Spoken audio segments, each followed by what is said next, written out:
This is a world where somebody can have over $100 billion. What is that? These fortunes are almost illegitimate unless in a very smart way given back. One of the biggest names in business, tech, and philanthropy. Exploring and investing in innovative solutions to some of the world's toughest problems. Bill Gates. Starting with Microsoft, where I had monomaniacal focus, giving up weekends and vacation. It wasn't some big sacrifice. I loved it. The idea that everybody would use a computer was somewhat ridiculed. So it was kind of fun saying, no, this is really going to be mainstream. If you look at it from the outside, you see Steve Jobs and yourself having this competition, envy, jealousy. What was it actually like? He said we were the General Motors and he was Mercedes. Social networking, we're still arguing about what the policy should be. Algorithms reward outrageous things, even if they're not at all factual.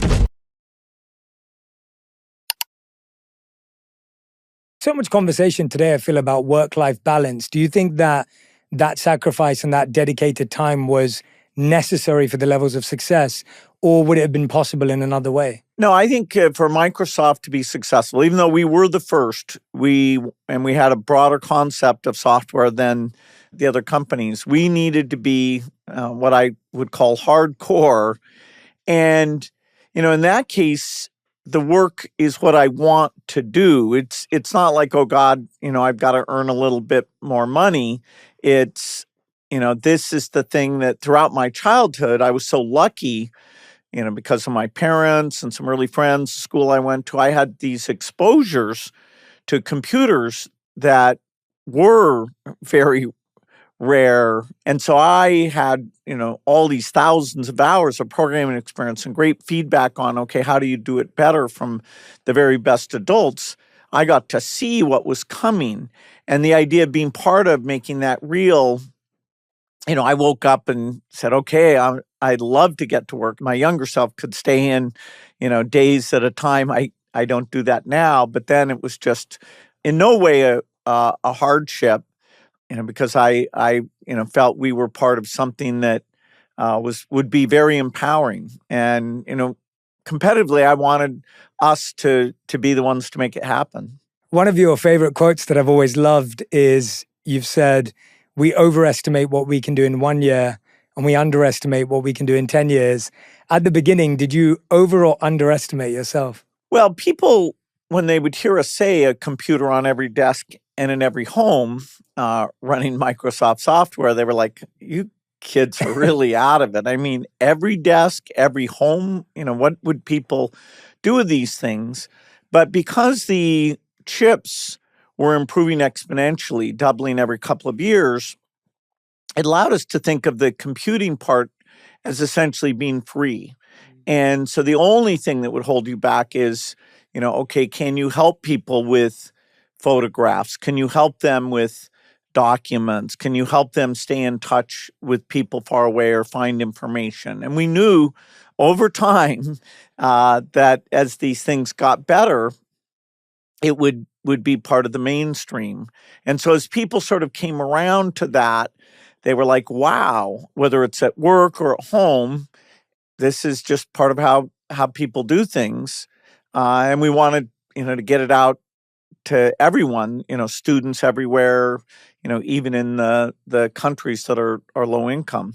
I mean, the research that you did to find in this book, every time I was reading, I was just like, how do you have so much detail? I was really blown away by the level of detail, both in the storytelling, every moment, but then even there's that note that you have that says, Steve Jobs called was rude. And I was just like, even just having that back then, I was laughing as I read it.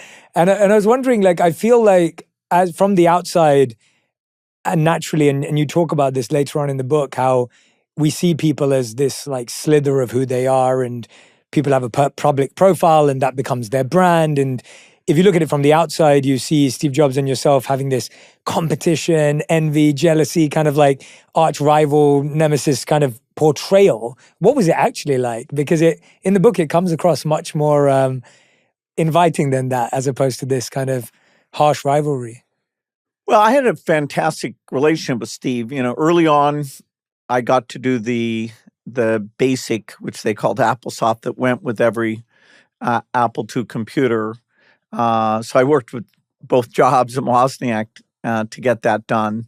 Then later, as Steve has a kind of small group inside Apple doing the Macintosh, he invited Microsoft to write application software, a spreadsheet word processor for it. And so we actually had as many people as they did, and we worked very closely on that project. And he and I loved the fact that, that ended up being a key Apple product.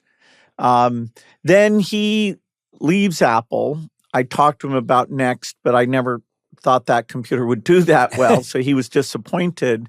But then when he goes back, and it's unbelievable what a great job he did, because Apple went from being on the way to dying to being the world's most valuable company.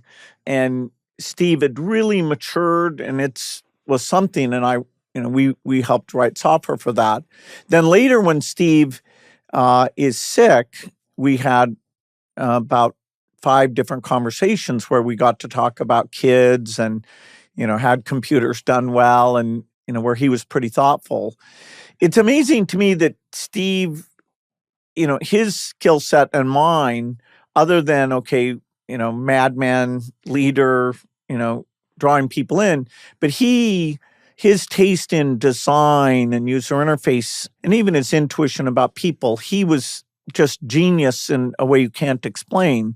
He didn't look at code and write code, whereas, my thing is, hey, I'm an engineer, here's the code, let's make it faster and smaller. So actually that allowed us to get along, because, what he was super good at, I was not good at. I envied those just incredible talents that he had. In some ways, he's more singular. If you say to me, are there other people like you who are great at writing code and conceptualizing? Yeah, I can name a number of people, including many who worked with me. But I don't know somebody who I say, oh yeah, he's just like Steve Jobs. Wow. Well, that's very humble of you as well. I mean, it's beautiful to hear. What were some of those final conversations like that you had with him that were potentially, I always felt like he was so philosophical, and maybe more so in those moments? Yeah, we did one public appearance, where we were being thoughtful about the friendship. Walt Mossberg had us on stage together, which was definitely a fun thing and surprised people, because Steve was very harsh. He was always, he said we were the General Motors and he was like the Mercedes. But all in, it was all very fair. Well, we reflected that computers really hadn't improved education, and where both he and I had given speeches saying, of course, this will make education, 5 times better. And we were like, wow, we got that one wrong. Maybe next round we'll deliver on that promise. And how unusual it was, and even a little bit lonely that, when you were so successful and then you're having doubts about, okay, are we making mistakes here? Both of us had kids by then. He was actually, of course, he not only did Apple, he did the Pixar stuff. Mm-hmm. And because that was a realm I'm not in, I, could sincerely tell him what a brilliant job he did. Now, partly picking people, but that's, kind of amazing. Now part of Disney, and both a sense of thankfulness, although, he was very sick and just hoping some new drug would come along, and tragically it didn't. Yeah. Was there a memorable piece of advice or conversation where you said something to him or he said something to you that has stayed with you? Well, the fact that, why were we both so competitive and pushing ahead? I think both of us, in his case, he's an orphan, so he has a more complicated childhood that maybe can explain his zeal. I don't have anything like that, even though Kent died. That's not why, well before that, I was somehow always, pushing as hard as I could be. And, I think both of us, being thankful for what we'd been able to work on. I mean, we got more of a front row seat and helped build this thing. Steve never got around to doing philanthropy. Now his widow, Lorene, is doing great philanthropy. So, that's, I'm sure he'd he'd be proud of that. But he didn't get to that stage, and I was just getting into that stage. So I shared with him a little bit about, wow, a lot of children die, and we don't do much to stop that. And that kind of intrigued him, but then he never got to pursue it. Yeah, you're reminding me of something I read in Bob Iger's book, where he was talking about how there was a time when Spielberg, George Lucas, they'd all sit together and then they'd watch each other's movies and give them feedback. And they all felt very confident doing that because they knew their strengths and their uniqueness were so diverse. And so they didn't feel threatened that, oh, well, Steven's going to steal my idea, or, George Lucas is going to steal my idea, because they felt so confident. And it sounds like even for yourself as competitors to talk, to have a relationship, does that still happen today? Do competitors talk? Do they pick up the phone to each other? Or was that very rare? Because it feels like, it feels definitely now so less. I have a good friendship both with Jeff Bezos and Mark Zuckerberg. Elon stands by himself. Maybe that drives everybody else together. I don't know.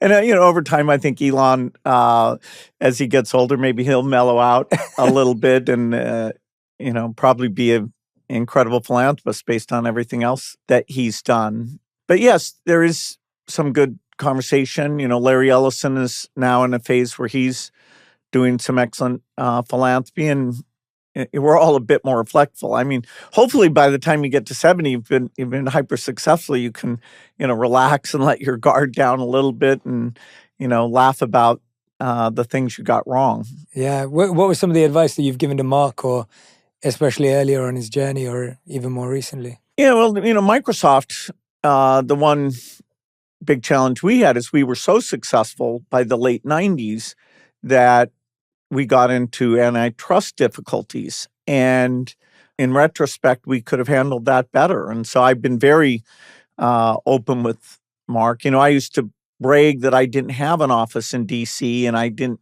what a great country that I didn't have to talk to politicians. Well, that was a mistake. Now, you've got all of them going to the inauguration, and, so they're not making that mistake. Maybe they corrected too much in the other direction. Well, history will judge. So yeah, it's weird to be kind of an elder statesman. Satya, who runs Microsoft, has done such a brilliant job. And one of my great fears when I left Microsoft to go do philanthropy was how bad I would feel if it wasn't doing well. And so Steve Ballmer did a great job, and now Satya's with this AI generation. So that's another great blessing, is that not only the value of the stock, but also the fact I can just focus on, okay, what about polio and malaria? Knowing that they're taking the company to new heights. What a great blessing that's been for me. How do we keep AI as a primarily beneficial thing versus a thing that bad people use and it messes up these job markets? That I expect the 2028 presidential debate, AI policies will be the most important thing. And I was a little bit surprised in this election that wasn't discussed hardly at all. Yeah, that's such a good point. I didn't actually think of that, but you're right. It didn't come up at all. Yeah, that's fascinating. How do you prepare for something like that? It would need to be surrounded by the right people and having the parties. Well, you've got to educate everyone. You can't count on the technologists to shape these things. Social networking, we're still arguing about what the policies should be. And, the fact that algorithms reward outrageous things that even if they're not at all factual, and AI heightens all of that. And, this is an era where getting the politicians to see the technology, including all this good stuff, personal tutors, better medical care, even making the government more efficient. This is the most promising set of tools, because bureaucratic paperwork, AIs actually are pretty darn good at reading and processing those kinds of things. So, we're on the precipice of these AI breakthroughs, the reliability and capabilities. It's kind of an extension of what I worked on as a child, personal computers, then internet, then cell phones, and now AI. But it's because it's super intelligence. It's of a different character, and it'll put us to the test on how we work together within the U.S. and how countries work together.